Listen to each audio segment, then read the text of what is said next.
Hello everyone, this is Michael Wolfe for WatchReport.com, and today I would like to take a look at the Extreme with you guys. This is the DELTAt NBS Mark I SCS, and it is the NBS model from DELTAt. There are various versions of the NBS model, but this is the Mark I SCS. This watch is an absolute monster on the wrist. As with every single one of my video presentations, I like to start off by showing what the watch looks like on the wrist. I have a 7.5, 7.75 inch wrist. I've lost a little bit of weight recently, so I think I'm approaching the 7.5 more so than the 7.75. But there you can see the height. See if I can give you somewhat of an idea on the lug width. There you go. You can see that it is right at the edge of my wrist. So it is a beast. And again, as I wanted to start off by showing what it looks like on my wrist. One of the things I want to point out real quick is this keeper and the strap. So if you're much larger in wrist size than me and you're up in this area, the strap may not slide underneath that keeper very well, and it may not push back far enough to hold it in place. I'm not quite sure, so be aware of that. Alright, let's take this off, take a look at the watch in a little bit more detail. When I first saw this watch, I was it bordered on what I thought to be the ridiculous, and didn't really like the design, I guess, per se, but I really had to check out the watch, and Mr. Chang from DELTAt Watches was kind enough to send this to Watch Report for review. The design of this particular watch, according to what I've read, various spots on the internet and so forth, is it was designed after a nuclear reactor. And actually the first thing I thought of when I saw the watch, my colleague thought of, and other folks that have seen our short post on Instagram and so forth since the watch arrived, is that it kind of looked like the flux capacitor that was in the Back to the Future movies. And again, nuclear flux capacitor, nuclear reactor type design, so I think it's very fitting, and it does look like that. You can see through to the movement, and it is a nice looking movement, but we'll get into that here in a few moments. 49mm case, and then as you could probably see on my wrist, you're looking at a 66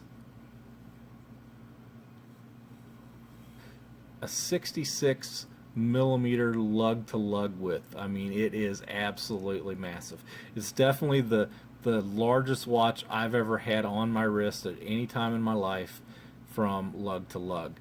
I have pretty much settled on watches in the 45 or under millimeter range, and very pleased with, you know, a 50 to 54 millimeter lug to lug width.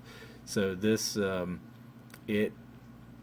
it's quite large on the wrist, and the watch is an absolute brick. I mean, it weighs a good 235 grams on this particular strap, so it's something else. Now, as you can see, a lot of people, I think, probably just looking at the pictures online, maybe, and so forth, they may not understand that these bolts are more than just design. They are actually functional. They go all the way through from the top of the case all the way to the case back, which is how the top part of the case and the case back are secured to the inner part of the case. And let's see if I can find it here. There you go. And that's what helps them achieve this 1,000 meters of water resistance.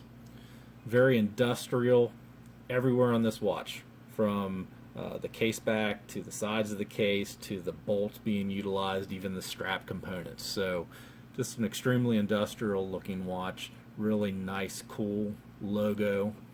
Mirror polish logo at the center, as you can see. Now, what could be done with this watch to improve? Well, the first thing would have to be, in my opinion, at an $1,100 price point. Again, this is $1,100 USD. Would be the movement, and I think if the movement was a little bit different, I would even feel more strongly about about this watch overall in general. But I unscrewed the crown, pulled the crown out. As you can see, it's a non-hacking movement, which the second hand just keeps on moving with the crown pulled out. And it is a Miyota 8N24. It's a 21 jewel movement, so it's like the 8215, very similar to that, where the second hand can be a little erratic, a little bit more of a ticking type look to it, like a quartz tick, rather than a smooth sweep as you would see with ETA movements or even the newer Miyota 9000 series movements. Now, the dial itself is carbon fiber. Great looking dial. All the markers and so forth are applied, and it is not super luminova. It's another compound.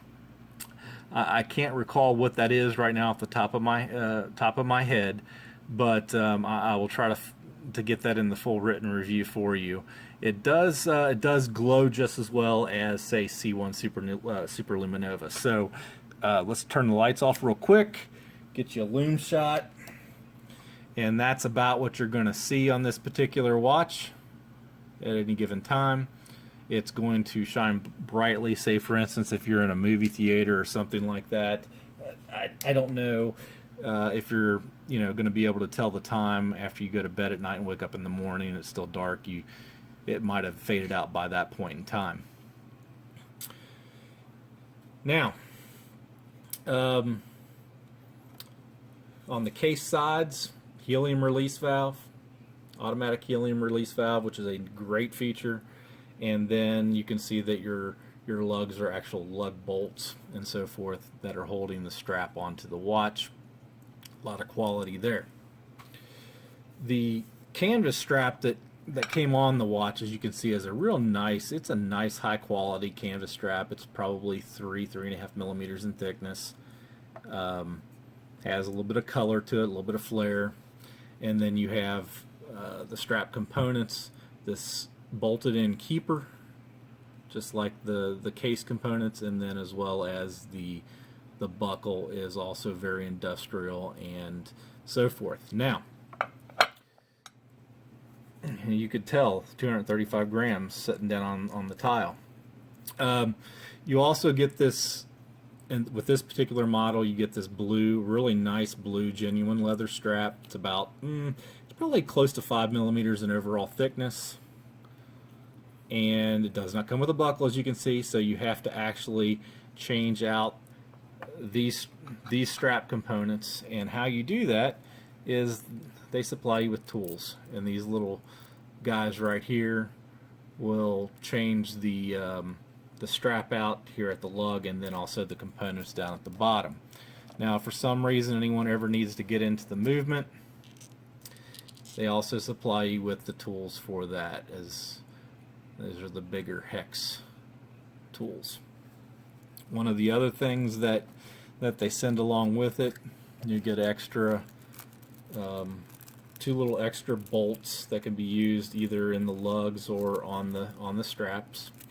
And then there's this really cool metal plate that just gives the model number and serial number and so forth.